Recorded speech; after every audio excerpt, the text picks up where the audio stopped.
and then we have Megan, who you're gonna meet in a little bit. She is working for Engel and Volkers in Costa Rica. She's in Costa Rica now. She couldn't make it, but she's going to California next month, and she's gonna visit a bunch of EV shops.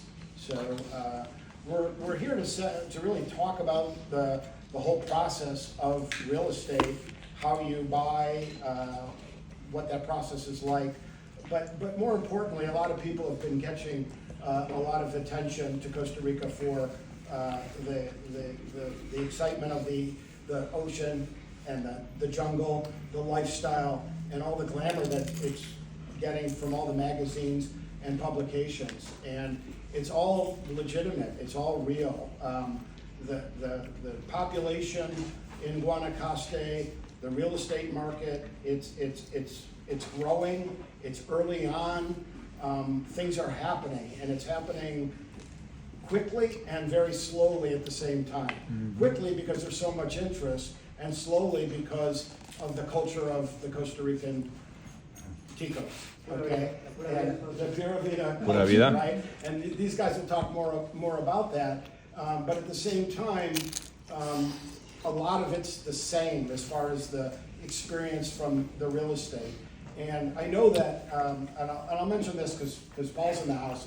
You and I talked 2 years ago about the MLS and how important that was. Well, a year and a half ago, it launched in Costa Rica, and today there's over 4,000 listings. Wow. So that's cool. And and you and I talked about the win-win for everybody involved, and now everybody's starting to see the benefit, the transparency, and the ability to show, property for all over the country to all the people that are interested. So it's really been helpful. On the personal side, for me, it was a big lifestyle change. Living, raising a family on the North Shore, moving at 100 miles an hour like a lot of you guys are. I went there and kind of slammed down the brakes and had to make some serious adjustments just to deal with the speed in which things were happening. But once I did, it was hugely beneficial to me, and I was able to connect with nature, which I was always dreamt about, and here I was surrounded by it, but I connected with myself, and it was partly because of the environment, partly because of the people, and partly because I needed to be in a place to support that and allow me to do that. But when I got there after a family vacation, I realized very quickly that the real estate market was moving and about to go. I had been obviously here prior to going to Costa Rica, and before COVID, the market was very tight here. Inventory was just beginning to get tight, prices were climbing, interest rates were still good, and so for me, my need with joining Engel and Volkers was to do something professionally different. I was done with trading, but more importantly, I wanted to buy houses or build houses and renovate them, and I couldn't do that because the market was too tight. And so when I went to Costa Rica and I saw the prices lining up, I immediately started buying land and buying properties, and I got in right at the nick of time because I got in before COVID on a lot of them, and the prices just took off. And so I learned the hard way, which is the only way to learn, on how to do things, right? How to build, how to manage projects, how to deal with people, deal with the right professional people, lawyers and accountants, and hence, fast forward and a couple of nicks and bruises and cuts along the way, I found the right team, and for me, it's equally as important to have this team to get any of these deals done for any of you, any of our clients, any referrals. And so part of this event and part of our message moving forward is how we streamlined the referral, how we streamlined the purchase of real estate, and how similar it is to the experiences that we have here and that we expect here. And that's really surprising considering it's a third world country, right? And so you have this clash of culture, clash of professionalism. You still, listen, I'm living in the jungle. I'm dealing with monkeys every morning at 5 a.m. waking me up, okay? But at the same time, there's $1 million, $2 million, $5 million houses being bought and sold every day. And so it's a very interesting dynamic, and the timing is also very interesting. I think it's ideal right now for the obvious reasons, but considering our political climate, there's alternatives for residency, and these guys will talk about it. There's inventory, an abundance of inventory, unlike a lot of us are dealing with here and in other big cities in the US where it's very tight. There's bidding wars. There's actually opportunities to get some deals. They're offering financing for the first time to non-Costa Rican residents. And so it's a very interesting time to be considering Costa Rica. In the last year, I did 3 transactions for people selling Airbnb investment properties in major markets here and rolling them into Costa Rican properties because the taxation and the rules are much more lax, much more favorable. And so, yeah, I appreciate all you guys coming here to learn about Costa Rica. It's wonderful, it's special, it's everything and then some.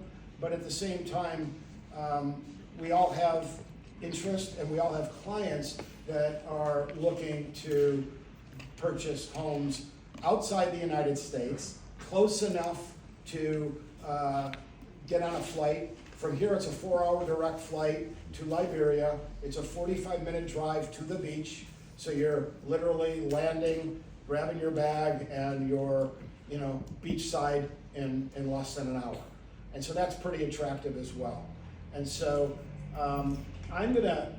Megan is gonna, at the end, is gonna talk about and showcase some actual properties that we have for sale to show you a range of 500,000, $1 million, $2 million, $3 million, just so you can see value. At the end, we're gonna have a round table, just a conversation, because there's a lot to talk about just as far as Q&A. And these guys have a clear path in what they're going to talk about, and I think you'll find it very interesting and very impressive because of the similarities. But at the end of the day, these are, as Engel & Volker's advisors, we are operating at the highest level, and and we are delivering customer experience at the highest level. Well, these guys are doing the same, and that's why I've aligned with them. That's why they're here. And that's why I'm taking them on the road with me to all the Engel & Volker shops, because they align with our values and our brand. And that's, to me, is just as important, because our reputation, our credibility is really all that we have. So thank you again. We'll have plenty of time after to chat and share stories. I do have some giveaways at the over by the door. I have 4 books that I'm going to give to people. Is anybody going to Costa Rica this year? Because that would be the first one to go. Yeah. Well, yeah, you guys probably wrote the book, and you're going tomorrow. Anybody? Okay, so you're getting a book because you're thinking about, oh no. They almost went. Has anybody been to Costa Rica before? Yeah. Okay, you're not getting a book. You've been to Costa Rica. Neil's got good Costa Rica stories. He and I shared some. And Des bought a condo in Coco, sold a condo, and made money in Costa Rica as an investor. That's the idea. That's the idea. Exactly. So, all right, well, we'll figure out a way to give away the books. There's coffee from Costa Rica for everybody, and there's a couple other things, so we'll get to that later. So why don't we go with Jose? You can sit up here. Take the spotlight. I'll stand up. Use the show. Stand up. Then you're on the, if you're here, then people who are dialing in can see Yeah. you. Yeah, Oh, so- okay, fair enough. Yeah. So how are you guys? All good? Bien, gracias. Well, my name is Jose Pablo Arce. I'm a real estate attorney. Well, I'm an attorney specializing in foreign investment. I work at a firm called Esfera. I've been at the firm for 22 years, and I've been an equity partner for the last 9. And the reason why I tell you all of this is because we specialize in foreign investment. Okay? I would say 90% of our clients come from abroad. Obviously, the U.S. is a big part of Costa Rican investment. I don't know if you guys know, but for example, our #1 export is actually medical devices. We have Boston Scientific, Intel, Johnson & Johnson have huge manufacturing facilities in Costa Rica as well as their call centers. And then the second one is tourism, okay? So our country wouldn't be able to exist if it wasn't because of foreign investment, okay? So part of the reason why I'm here is because my firm, which is let's say a big firm for Costa Rica standards, we're about 120 people, and I can name 3 or 4 more firms. We have tried to raise the level. And what does that mean? Bringing quality service, you know, to foreigners, so that the culture shock that they might suffer becomes less. Okay, so we have tried to, and as I mentioned, us and other firms have tried to raise the bar and actually, we call it tropicalizing certain documents that you guys are probably used to in order to make the process much more easier. Because yes, obviously there are differences. You know, we follow, for example, civil law instead of common law. That is what you guys do in the States, in Canada and the UK. But we try to make it as simple as possible. Okay, so I know that we're gonna have a Q&A afterwards, but you know, if you wanna just jump in and have any questions, you feel free to do so at any time. So what it's like buying in Costa Rica? You know, I don't know if anyone is familiar with Pura Vida. No? You do? Karen, do you mind telling them what Pura Vida means? Pure life. Yeah, it's pure life, and it's basically, it's like our motto, okay? You can ask these guys. That's our mantra. It's our mantra. So, you know, if I call Richard, hey man, how are you? It's gonna say Pura Vida, you know? Did you see how Pura Vida this was? And it's because we're among, if you take a look at the indexes, we're among the happiest people in the world. We're always in the top 10 countries, and it really feels that way when we're there. But a lot of people have used that as an excuse to be very relaxed when it comes to professional services. And I not only mean attorneys, I mean architects, I mean brokers, I mean a lot of people. So what we try to do is that you guys and people that are coming to invest, or people that want people to invest, can actually live the Pura Vida, but that they don't receive Pura Vida as a service. So you know, that's kind of our mindset a little bit.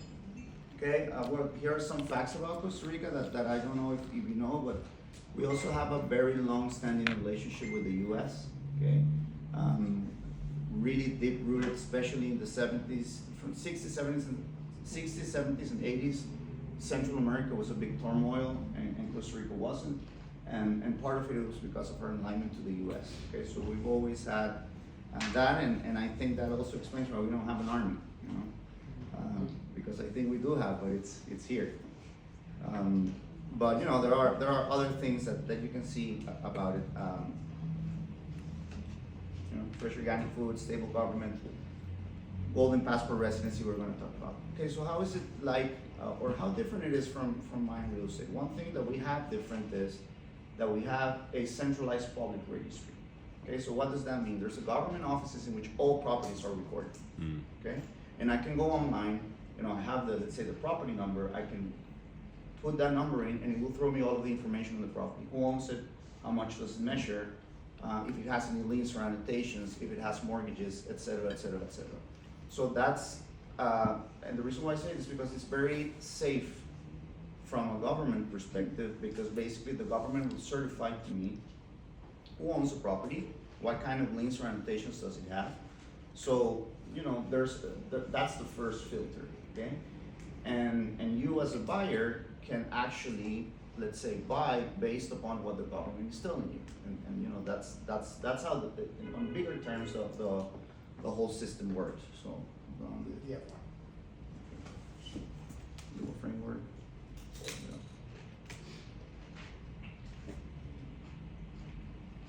Okay, so, top of my mind, I want to tell you, foreigners have the same property rights as locals, just with some very minor exceptions regarding shoreline, beachfront properties. It doesn't mean that foreigners can't own them, but that they need a Costa Rican partner in some sort, but there are ways around it. We usually set up trust. Okay, so how is it to buy? Okay, usually, you have a good broker like Angels and Brokers. They will show your property, etc. At that moment, you might place a non-binding LOI.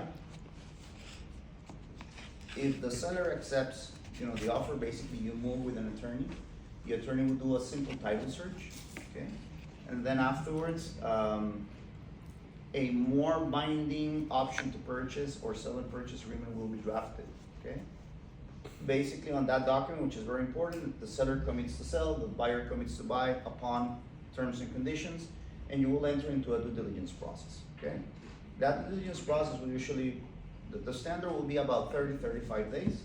Obviously, there are properties that might be a little bit more complex, so, usually your attorney will tell you, hey, in this case, we're gonna need maybe 60 days or 70 days, depending on a lot of things. And on that agreement, you list a bunch of contingencies, okay? What are those contingencies that you need to check? Well, obviously the title. Usually we recommend sending out a surveyor, to make sure that what's on site matches what's on the survey. Then we go in and we check environmental regulations. There's a government office in which I can go in and request a certificate saying, hey, everything is fine from an environmental perspective, or there's a creek that runs nearby the property and there might be a construction setback, et cetera, et cetera. Then we go into the local county, which is, let's say the municipality, or what you guys might know as a town hall, and basically they will tell me the local regulations for construction. There, with all of that information, obviously there are, in some cases, there will be very specific contingencies to certain properties that your attorney will recommend including on the agreement. During that due diligence, you open an escrow account, okay? We have escrow accounts that can operate in Costa Rica and in the US, and it's completely legal, okay? So the process will be very similar to opening an escrow account in the US. Basically, you put in your initial deposit. Usually it's around 10%. That's what they always, the seller will ask for. If any of the contingencies is not met prior to the end of due diligence, you notify, you get your deposit back. That's it. Your attorney will usually deliver you a full due diligence report. I would say about at least 1 week before the end of the due diligence, giving you a green light for everything, or telling you, well, I have a red flag, I can't allow you to buy, or a yellow flag, which means, okay, there's something here that I may need you to disclose, or that I need to explain, or that we might need the seller to attend to prior to closing. And with that report, which should be very complete, you reach a decision. After that, you fund the deal through escrow, and that's the only main difference with the US is that there is and usually clients don't even see it because it's done internally between the lawyer's offices, there is a public deed that is signed, okay, and that is filed before this public registry that I mentioned, because the public registry will later update the property owner, okay? Corporation versus personal ownership, as I mentioned, foreigners can own property in their personal names. That's not a problem. However, I would say 95% of clients buy through companies. Why? Mostly for liability reasons. If, God forbid, if someone gets in problems in the US, a bankrupt, a process, etc., to their personal names, if they have that asset protected under a Costa Rican company, let's say that asset is protected from any legal claims or anything like that. Also, from a estate planning perspective, it's easier, and you can even link your corporation to a US company. So if you have a US LLC, or you have a US trust, for example, that trust or that LLC can own the Costa Rican entity, so that the LLC and the trust will work as an umbrella. And there's also some tax benefits in case you have a running company in the States. You can do a tax election before the IRS to have that Costa Rican entity treated as a disregarded entity. which can, in some cases, the tax structures will work. Property taxes and closing costs, those are pretty straightforward. Closing costs usually are they're around 5% of the purchase price, okay? But that depends on a lot of things. Are they split or not? Yes, but it's funny because it depends on the location. For example, in Tamarindo, or probably in El Coco, usually the parties will split that 5%. It's a little less than 5%. When I mean 5%, it's also including the corporation costs, etc. But usually they're split between the parties. But in other markets, like for example Nosara, which is a yogi surf, pretty chill beach vibe town, usually the buyer assumes all the costs. And it's funny because that was because the first real estate brokers that were Americans that were living there, the way they wanted to attract listings was by saying to the sellers, you don't have to pay anything. So that became like the norm in that specific market. But if you go to El Coco or Tamarindo and say that, it won't fly. Usually they get split. Property taxes, they're pretty cheap in Costa Rica. Okay, they're 0.25% of the price of the property per year. Okay. So $1 million house is $2,500 a year. Okay, so that, you know, that's a deal. a good deal. Yeah. Here it's like over 2%.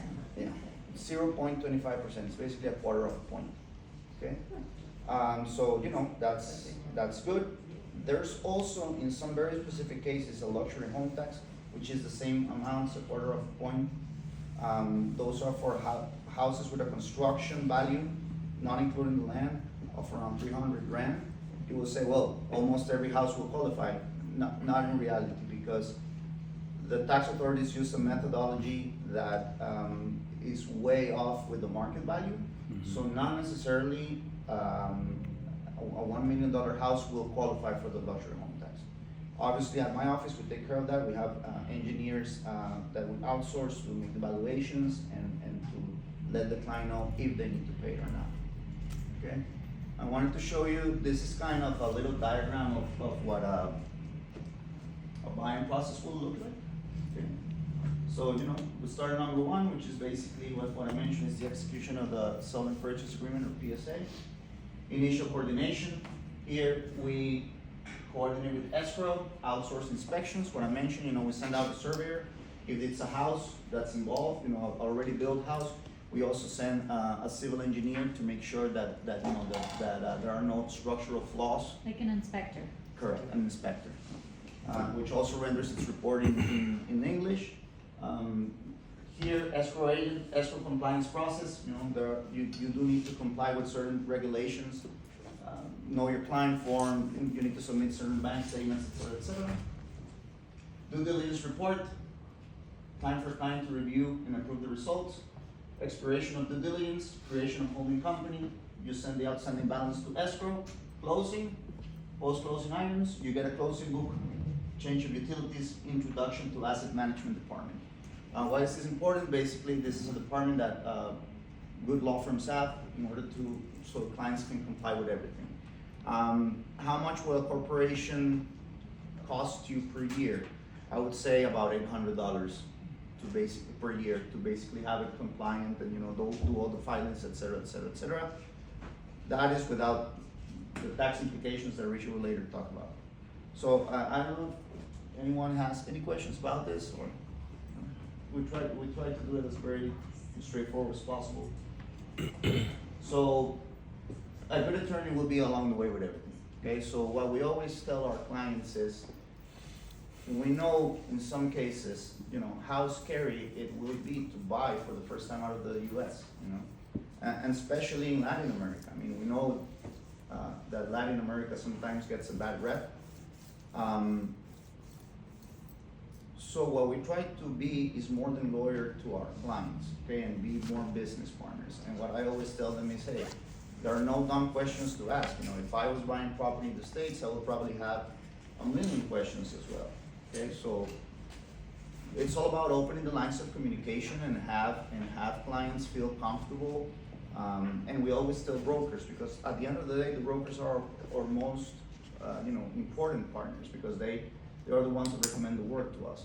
So what we try to do is be as detailed as possible, have daily responses to clients' needs, explain the process, have phone conversations with them. And and there we can also put a little bit of the pura vida in and say, hey, if you're gonna live in El Coco, well, I'm gonna tell you where you can go have a very good cold beer and a ceviche after we close, So we try to incorporate that.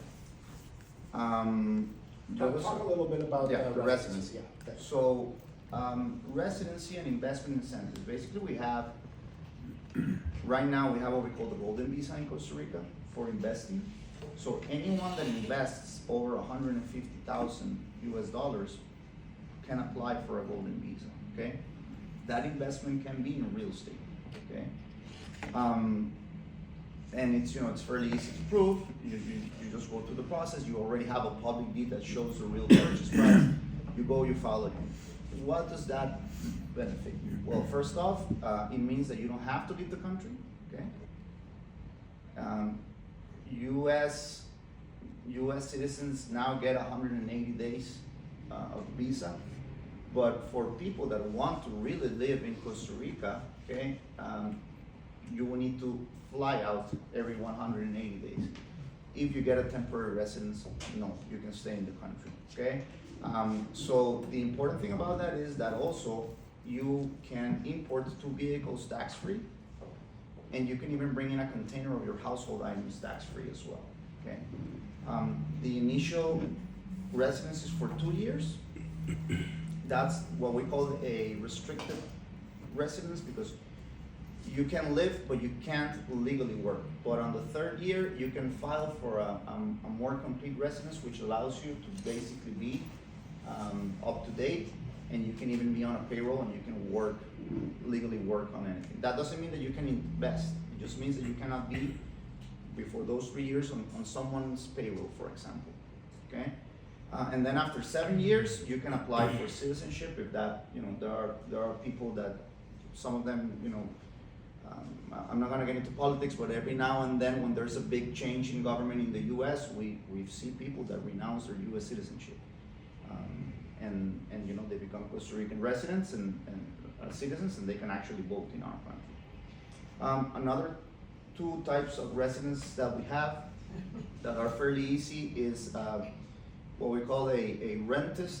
A rentist visa is basically someone that is making his income and his rent outside of Costa Rica, and that he doesn't need to come to Costa Rica to work.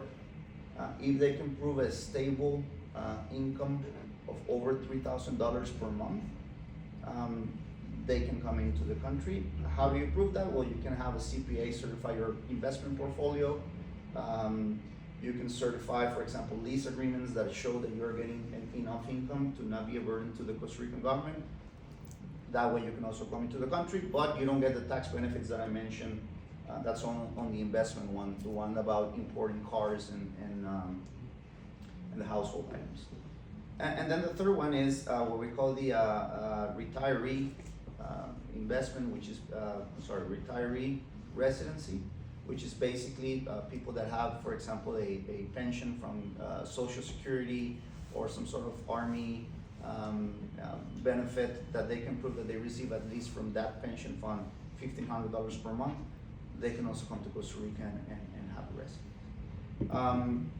Financing options, as Michael mentioned, after the 2008 crash, which also hit us very, very hard in Costa Rica, banks were a little bit frowned upon into lending to foreigners, because at that moment they were just what happened in the U.S. There are a lot of people that when the bubble burst, they were just left with a lot of inventory of beach properties that they didn't know how to manage. So they were a little bit frowned upon. Thankfully, I would say for the last 2 years, some banks started giving again financing to U.S. citizens, and to not only U.S., to all foreign nationals. And and it's definitely a possibility. It's a process that might take 2 to 3 months to get approved. You're usually looking at 20-year loans. Interest rates are, higher than in the States, but for expats, they're usually the same ones that Rich and I will pay, so we're talking about 8.59% interest rates.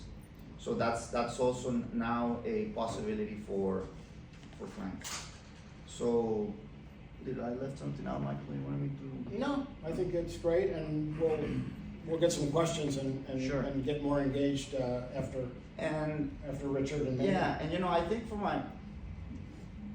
for closing, I think what it's important is that there is this myth, right, that in Latin America you can't find good services. And I'm not only meaning legal, I'm also meaning accounting, architects, builders, etc. So I do see a lot of clients that go through bad experiences because they hired cheap Yeah. and because they thought that was the only thing that was available. So do your research, and when you have, a trusted broker from Angels and Brokers, or you have an attorney that you have already trusted, ask them, hey, who are the 10 or 5 architects that you recommend for this area that are bulletproof, okay? I, for example, in certain regions only recommend 2 builders, because in 20 years of experience, those are the ones that have almost never committed mistakes, and when they commit a mistake, they own up to it and say, hey, how can I solve it, And the same thing with architects, and the same thing with accountants, and the same thing with a lot of other providers. So what I want you to maybe to take home is Costa Rica has a very, very good service level of a lot of things. Okay, so that's we have a very good education, and that's why part, like as I mentioned, Amazon has its call center for all of Latin America and Costa Rica, Hewlett Packard. If you research that online, you're gonna be amazed of the U.S. companies that are based there for Latin America. So what I mean is, it's quite an experience, it's pretty cool, and yes, there are people there available that can help you, that can speak your language, and that can walk you through the process without it being a bad experience. Okay, so I'm gonna let Richard talk a little bit, and then hopefully we get some questions in the Q&A. Yeah, and then we got Megan too on Perfect. standing by. We'll get to you, Megan. Adding to what Jose was saying, I was asking Michael about his Spanish. And That's not cool. the good thing for all Americans and foreigners is that you can manage to go everywhere in the country without just speaking English. That's a good thing. That the level of education in Costa Rica is really high. The literacy is 99%, I believe, and most of them speak English. So that's an advantage. But we do recommend you to speak Spanish when you're there, so you're gonna have a better experience. Guys, nice to meet you. Thanks for having me, for having us. It's my 3rd time in Chicago. This is the 3rd time here. I really like the city. Thanks for having us. Thanks for the invite. You guys. You brought the rain. My presentation is not gonna be as fun as Jose's, but I'll try to make it a little bit fun, because accounting can be boring sometimes, right? If you have any questions, feel free to raise your hand and to fire away. Let me see how to start with this. This is mine, right? Okay, a couple of things that I want to start telling you is that, yes, as Jose was saying, the best way to manage or to buy property in Costa Rica is through a corporation, and there's several implications, tax implications, depending on the status of the company, of the corporation, that you're going to be subject to. And then I'm going to jump into capital gains. First, every corporation it's subject to a $250 tax per year, and there's two status of the company. It's going to be active company or inactive company. What's the difference between the two? Is that an active company is a revenue generating company that you must file a monthly tax returns and a tax return at the end of the year. Is that like Airbnb? Yeah, yeah. I mean, every company that generates revenue must be an active company, and most make the filings every month. regardless if you have revenue or expenses in a month, you must make the filing mandatory. Okay, so that's important. And the other status is the inactive corporation. That is, you purchase a property and you just hold it there and use it for yourself, right? For that type of status, the inactive company, you're subject to one filing a year. That is that inactive company tax return that you must file the balance sheet of your company. This is the value of my asset, and this is if I have mortgages or whatever. That's why you file every again. That filing is mandatory. The property taxes, well, Jose is still a part of my presentation. It's 0.25% of the value of the property. And the luxury tax as well. Now, what would happen if you purchase a property and you rent the property whenever you're not there, right? For the active corporation, you may choose between two different status. That is the real estate tax regime and the traditional tax regime. I'm gonna focus on the real estate tax regime because it's the one that you're gonna be facing off most likely. Is that from the revenue, you're taxed on the income tax 12.75% of the top. I mean, regardless of the result, you're taxed out of the revenue, and that filing needs to be done every month. So, for example, in Airbnb, you rent a property for $10,000 a month, you have to pay 12.75% from the top, regardless if you have expenses or not, or if your expenses are high or low. On the gross. Exactly. Gross. On the gross revenue, exactly. 12.5%. 12.75. Yeah, and that's filed and paid every month. I'm gonna jump into a more complicated thing that might sound complicated for you, but if you get a good accountant, it's gonna be much easier for you to do it right. Good point. Now, capital gains. That's and Jose was telling Karen and Michael in 2019 in Costa Rica, the tax department made an important modification in the rules, mostly on the tax side, that now every company or every capital gains tax is now applied since July 1st, 2019, and it's 15% of the profit.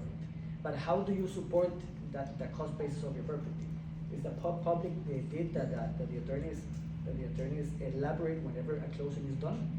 That closing deed is sent to the National Registration Office in order for them to record the value of the property.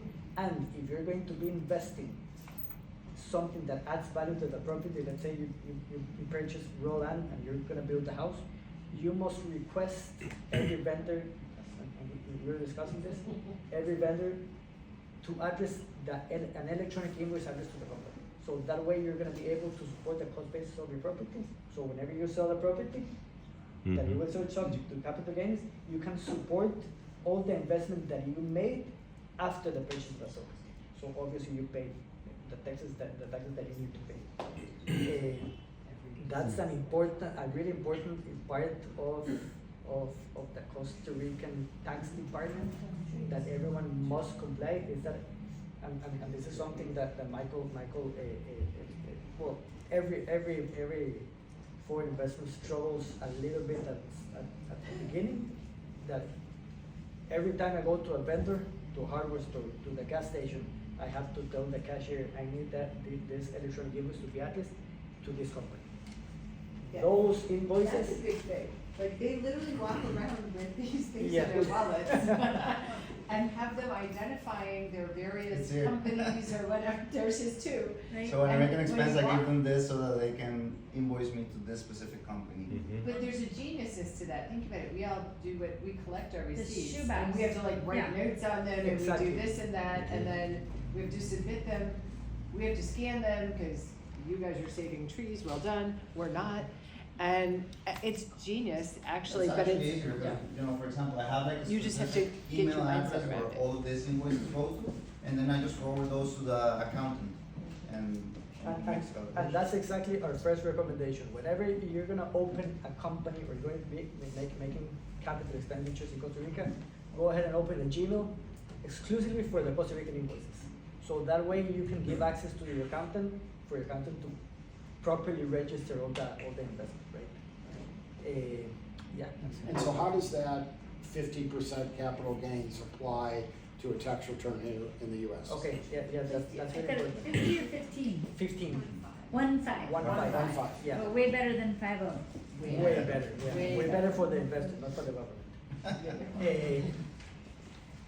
Not only the capital gains tax that you pay in Costa Rica, but the operating, if you have an operating company, is it a vacation rental or whichever corporation that generates revenue, all the taxes that you pay in Costa Rica may be considered an expense in your US tax filing. So that's a thing that you should take into account, right? So we'd be paying 15% here and God knows what here? No, the 15% that you pay in Costa Rica can be considered an Written expense off, here. or- It's an Yes, expense. yes. Exactly. Heard it the other way. Yeah, no, that, all Muy, the, muy importante. muy importante. Yeah, the taxes that you pay in Costa Rica, and that's why it's important to always maintain good, clear books in Costa Rica, because maybe you're making the tax filing in the States, your accountant are gonna be requesting, okay, what are you investing in Costa Rica? What taxes have you paid this year? So they can gather all that information and make a proper filing, taking advantage of the expense that you're adding to your US tax filing. So yes, that's one important thing. Yes. Can we force expenses like accelerated depreciation? No. Oh, Yeah, it is sadly the depreciation scheme in Costa Rica is a little bit different, and it's not that interesting at all. I mean, for cars you have 5 years you can request a depreciation acceleration for 3 years, Mhm. but for buildings and houses it's 50 years. So it's yeah. but for household goods and all of that it's 1 year. Okay. Yeah. So that's it on my side.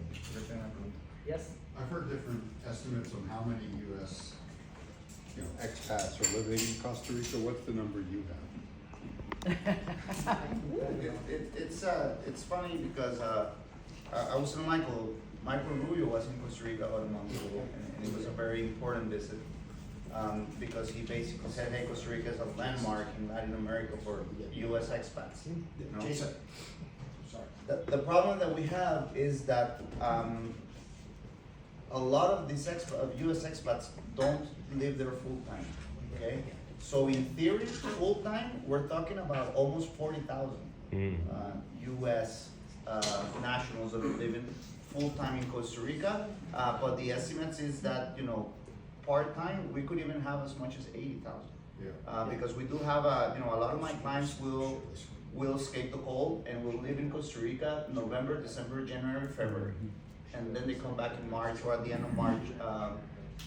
And it also depends on age, on the ages, right? Because a lot of clients that have kids, there are actually U.S. schools in Costa Rica, but some of them still want to be here, for their kids' school, and they just go to Costa Rica for the summer vacations. But yeah, I mean, in theory, it's like I would say 60 grand full time, and up to 80. Okay. All right. So now we're going to just show you, we're going to bring Megan in from Costa Rica, and she's going to show you a few properties. So, Megan, you want to share your screen? Hi, Megan. Say hi to Megan. Hello. Your volume, Michael, I think. I don't think you can hear you. No, but. Hi guys, Yeah. one There she second. is. Hi. Hi. On you guys, have the screen up. Okay, one second.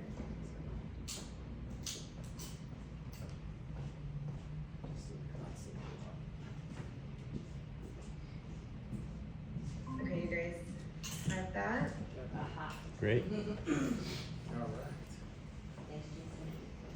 Hello, everybody. Hello. Rica, I promise it's prettier than this background, but it's one of our Engel and Volker templates.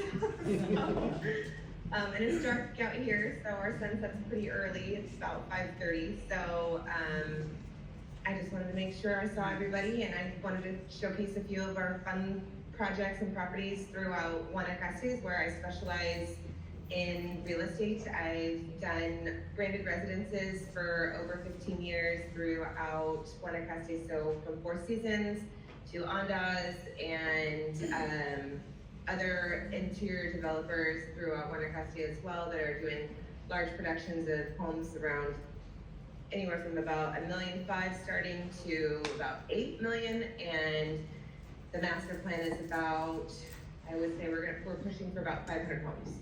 So those are some of the bigger developments and the branded residences, and I'll get into one of those slides at the end. But to start the market, we've got really great opportunities right in that $400,000 and $500,000 range, which are in our local kind of surf community and in Tamarindo, throughout Avellanas as well. You find great pockets of neighborhoods with surfers and great young families, along with some great schools in the area. There's a lot to offer in that area, and this is just a great example of community with a set of 10 houses. We call them casitas if they're small kind of individual homes. This one's running about 1,030 square feet and 2 bedrooms, 2 baths with your own private pool, and you're close enough to a community that you've got restaurants and you've got all of the little amenities as well. The HOA is running about $375 a month, which is considerably low. And you also have a community pool and a community gym in this specific listing. And it does have attached a strong rental history. So those were going approximately about $250 a night and around 15 days a month for about 10 months. So you can kind of bank that on our tourism as well. The next one that we have. Pays for itself. Wow. With like a 12% I return can't remember the screen, my before I moved there. Exactly. That's great. It's like, wait a minute. Sorry guys, if I can't move the screen, Yeah. it's shared. Should be able to click below.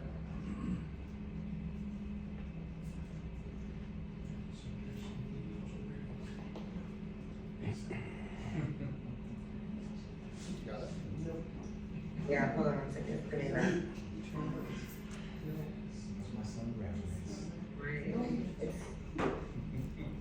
They want, let me share the next slide.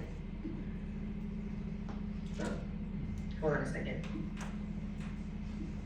We need to teleport Jason.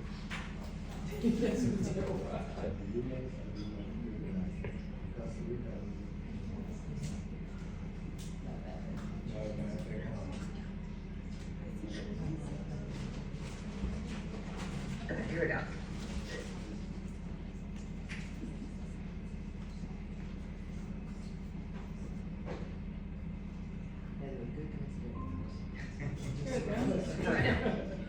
That was better. Okay, so we have another one in a little bit of a southern part of the country, which is Playa Avellanas, Playa Oceanal, and this is a really unique piece of property. It's a large estate home, no HOA fees, around 4,700 square feet, 4 bedrooms, 5 bath, private pool. This is a luxury build from 2018. And it's got 2 pools, it's got a very, very private, gorgeous view as well. Safe community, isolated from all neighbors, and that price point is $1,599.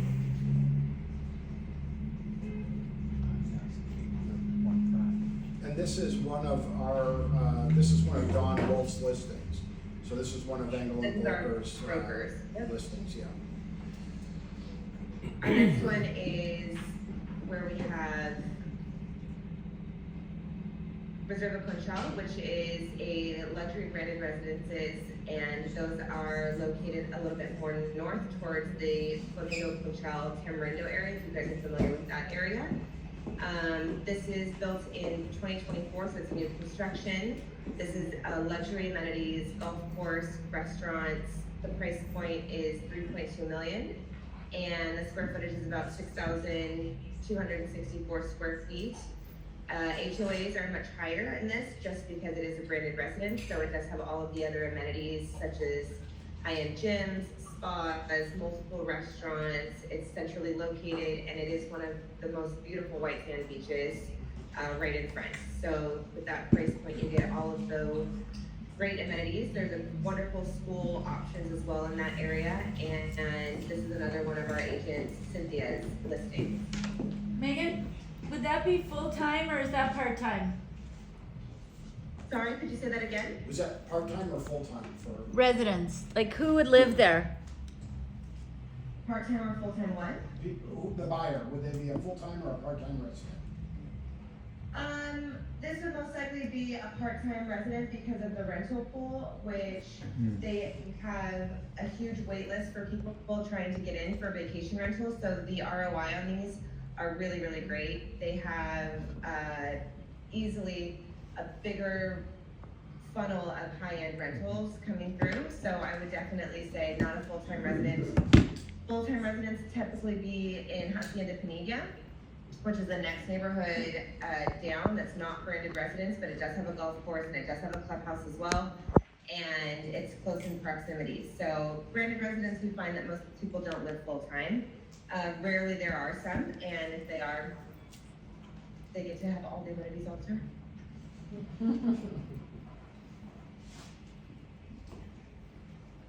And that's my slides for what we've got on the market right now. If there's a lot more to offer, we can definitely reach out to anything that calls your attention. And if there's a price or a budget that you guys are looking for, we'd be more than happy to help you guys find that perfect house for your guys' buyers. So why don't you stop sharing your screen and then let's talk real quickly.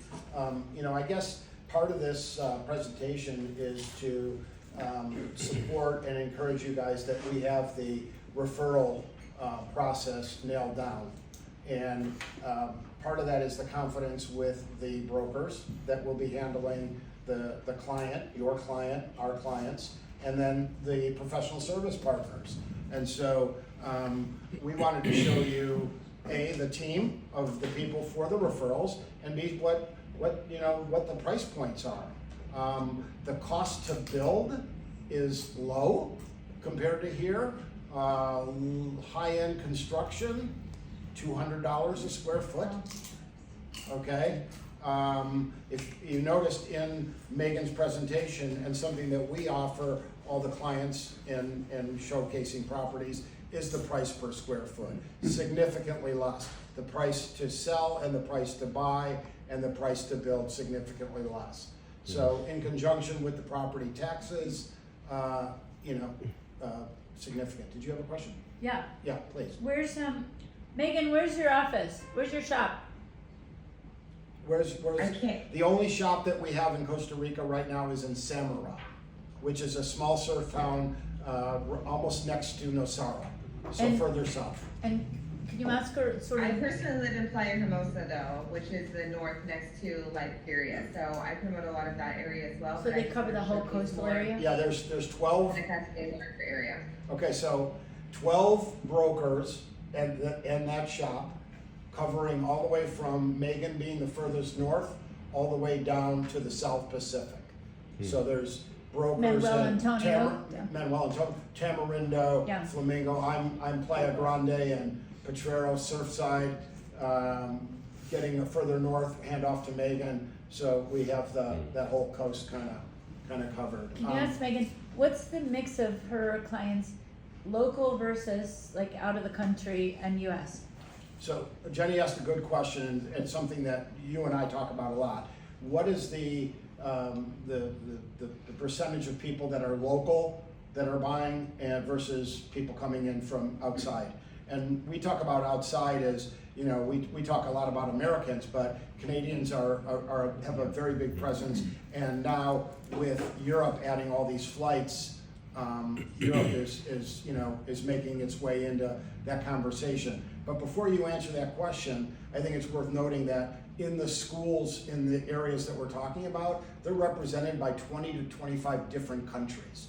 Wow. So people are coming from all over the world. Wow. So Megan, on the clients that you deal with, are they mostly, are they Costa Ricans, or are they Americans, or where are they coming from? So my client base are all Americans. I do have some European clients amongst my community of friends here that have been part of my life. I've lived here for 20 years, so my wide range of personal, family, and friends is very diverse, from Spain to Israel to Germany, from Brazil, Argentina, different communities, people from everywhere. But then our buyers and our second homeowners are mainly, for me personally, Americans. I know that there's a large Canadian market as well.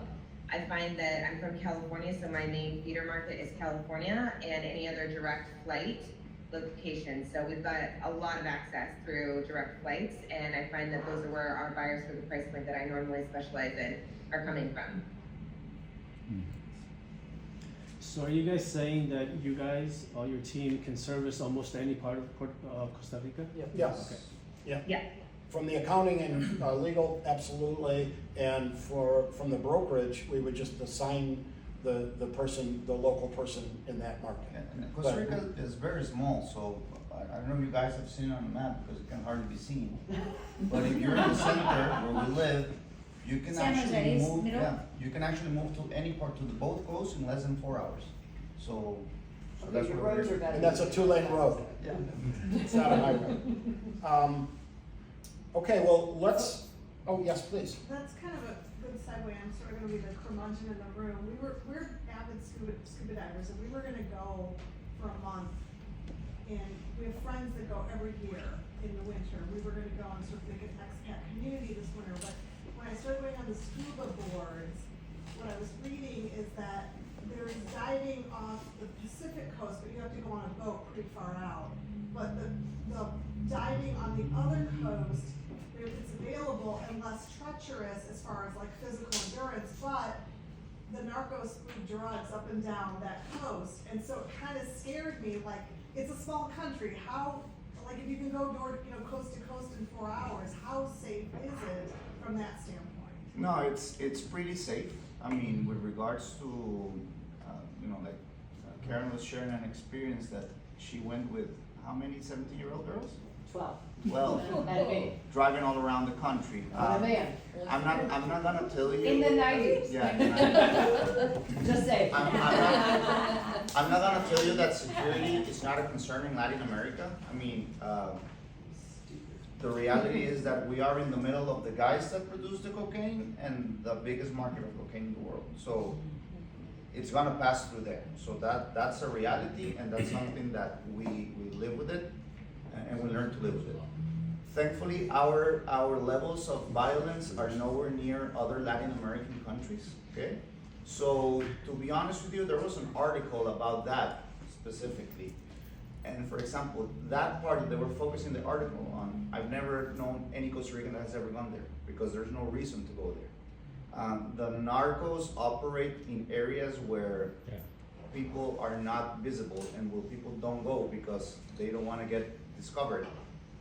We are patrolled by the U.S. Coast Guards. I don't know if you knew that, but we have an alliance with the U.S. Coast Guards, and they're able to actually do that. So I can assure you that anywhere that there's scuba diving or recreational activities for foreigners, you're not gonna have that problem. Yeah, I lived there for 4 years, and the only crime that I ever experienced was petty crime. Yeah. Somebody taking a computer or a phone out of an Airbnb because everybody goes to sunset at the same time, and then they go to dinner. So unless you're putting on your alarm and locking your doors like you're supposed to and that you're advised to, you're susceptible. But I've never seen any shootings, I've never seen narcos, I've never seen, I think a big package of cocaine came up onto the beach a couple months ago and was a big to-do, but I've never experienced it. I've always felt safe, never a threat. But to talk about. Can we ask Megan only because she's the one?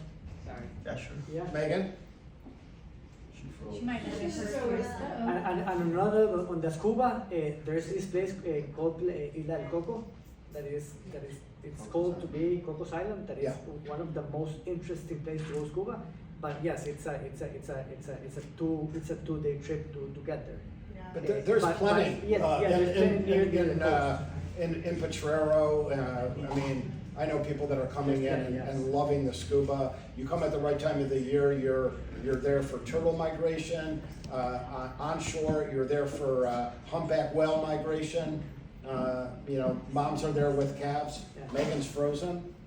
And so we'll get back to Megan and her safety. Does that mean we log out, and then bring it back in? Yeah, she'll be back in. And actually, one of the biggest things that came out of Marco Rubio coming to Costa Rica a month ago was precisely that, because he basically said, hey, this is a heaven for U.S. investments in the region, and we want to have our manufacturers be close to the U.S. So one thing that he promised is that government cuts that are, I know that they're quite trendy right now, that government cuts wouldn't impact the U.S. compromise with Costa Rican security, and that they're actually gonna increase it, not only with money, but with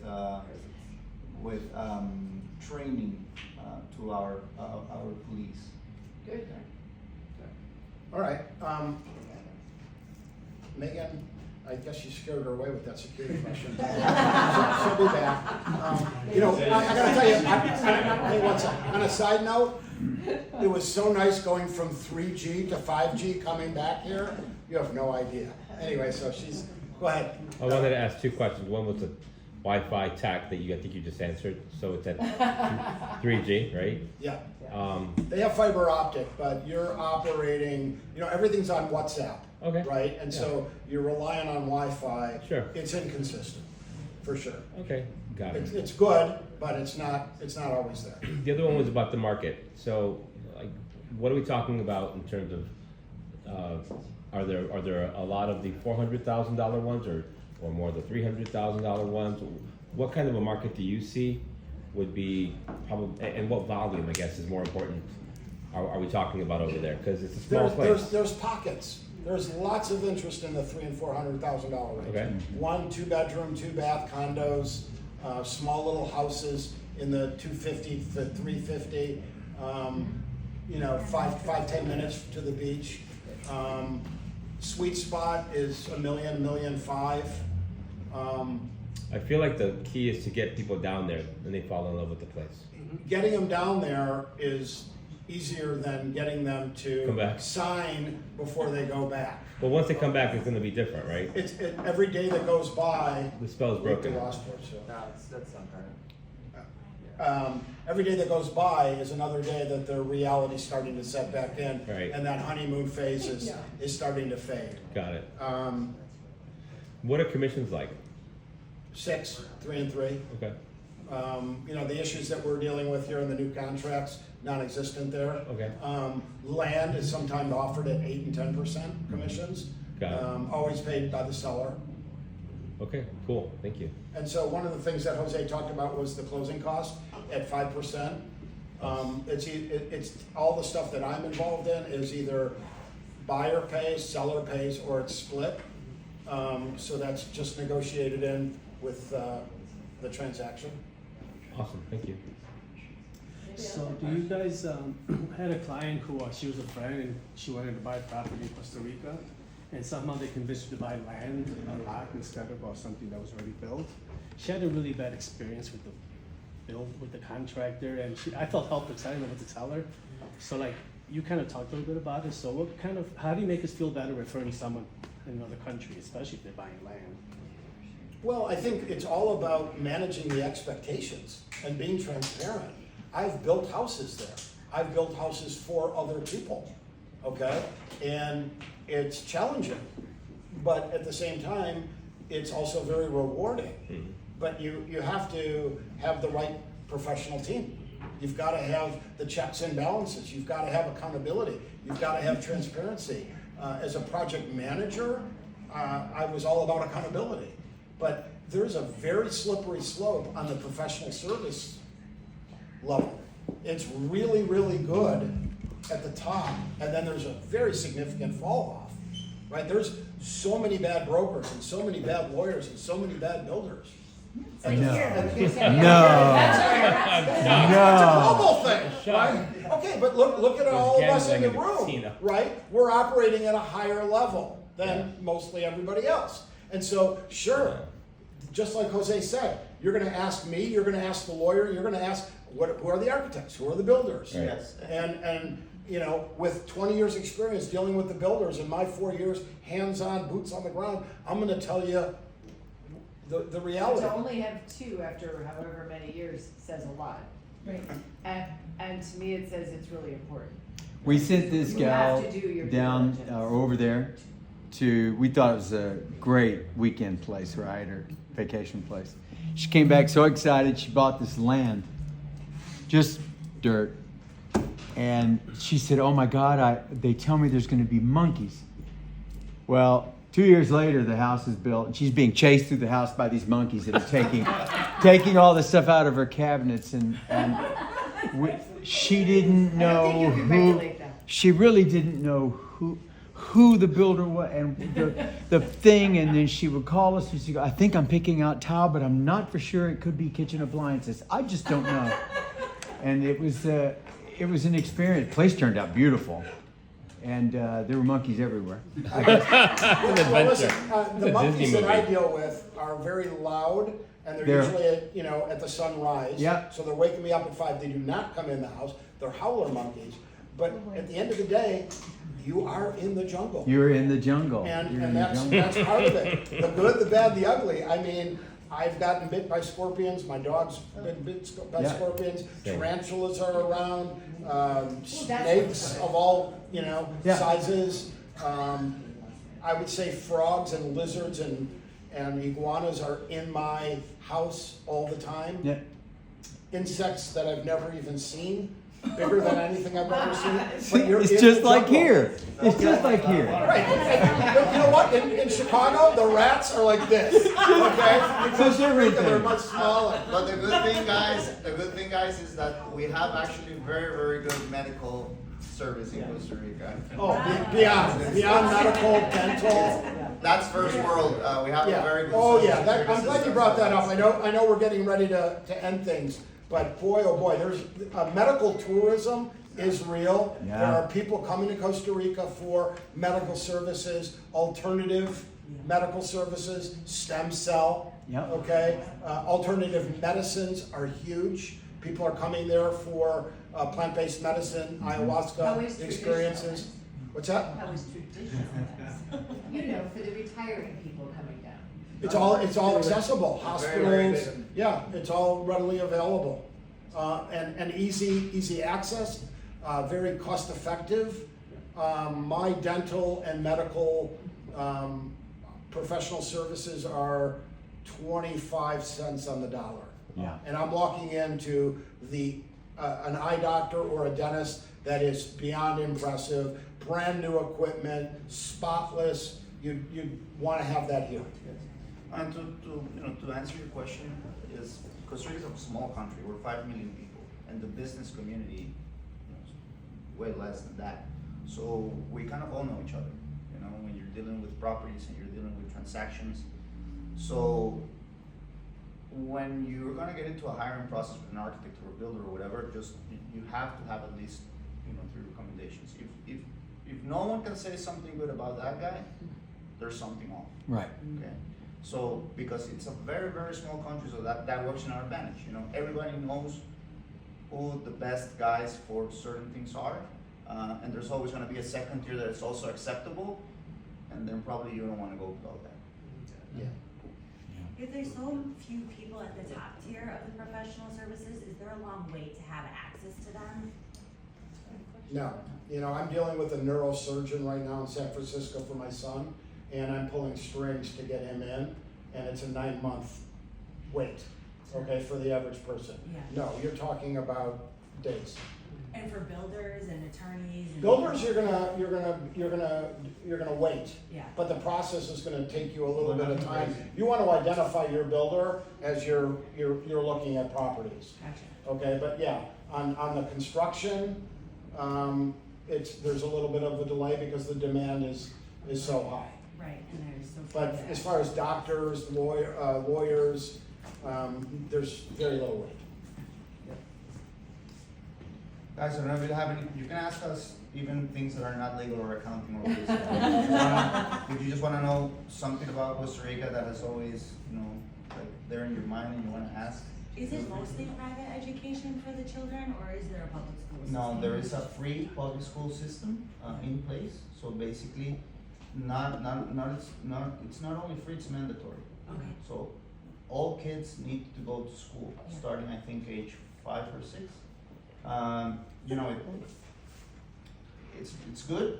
Obviously, for the last years, you know, like everywhere in the world, you know, it's kind of, there's a big gap sometimes. Of course. Obviously, there's also a very solid private education system in which you have all the options. You know, you have a very, very, very fancy, expensive school, and then you have others that you don't pay as much, but they're also. But part of the growth in Guanacaste is supported by the private schools, right? Because you can't have all these people, families coming to live or to spend time there without having the high, you know, the high accredited schools. And most of the schools, the 3 that I know firsthand, all have very flexible terms in which people could travel back to their home country, spend time online, and they're super flexible, and the education is at the very highest level and a fraction of the cost to private school here. Yes, Neil?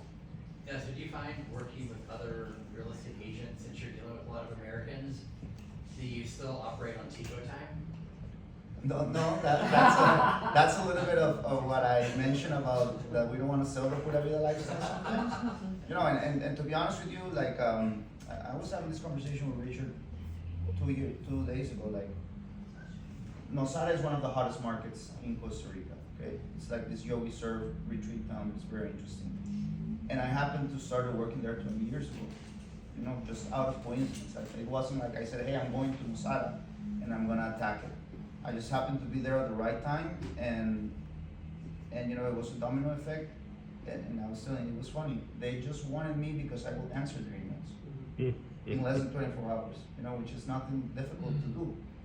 Because the other attorneys that were there, they weren't good. A lot of them maybe didn't speak English, so you know that was difficult for them. But then the others would take 3-4 days just responding to something that was pretty simple. So I think there are, as I mentioned, I can think of maybe 5 firms, including ours, that do not operate in Tico time, and basically that's why, you know, we are still in the game after so long. And accounting firms, I can mention like 3. Right, but you're talking about brokers, right? Yeah. The question was about brokers. So, I'm sorry. But no, that's okay. The professional transactional brokers are moving very rapidly. There's, you know, 10, 20, $50 million producers there annually, okay? And so multiple transactions, multiple showings, multiple client interest, they're acting professional. It's the other side. Right. And I'm very selective on which brokers I even reach out to for information because of how reliable it is. Lots of in Costa Rica, they don't take their signs down or they don't take their listings down. And so when you guys when people you know are looking online for houses or real estate or things in Costa Rica, it might be from a couple years ago and you wouldn't know.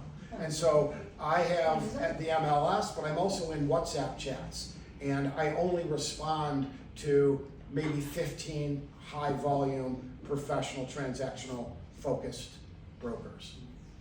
Good question though. Did they do dual agency? Yeah, and a lot of them do. And up until this last year and a half with the MLS, they kept those pocket listings for as long as they possibly could. And now it's a kind of because there's so much because there's so much inventory, everybody's putting it out into the chats and on the MLS, let's sell this together, right? Because they're now needing the buyers. And we asked about this before, like Zillow is not in Costa Rica, right? It's just the MLS. So you really need a broker to find stuff. It's not like I can go online and look at houses for sale. Not with much success or accuracy, no. And you have to know, you know, the property, where is it located? Where we don't have addresses. We don't have 123 Main Street. Right. So there's no way, everything's done by a pin location. Okay, so It's a pin location sent on WhatsApp. Or it's Yeah. funny because sometimes we give addresses from something that used to be there. So we say, hey, from the old bar named such and such, 2 blocks right, and then 1 block, you know. to Yeah, your left. my residential address is like a paragraph. So, can I It's ask you a weird. question? Both of our guests, are you native Costa Ricans? Yeah. Yes. Wait, how long have you known each other? For 40 years, something like that. 35 years. Since there was 6. 34. 35. Wow. 6. And I'll tell you another something about them.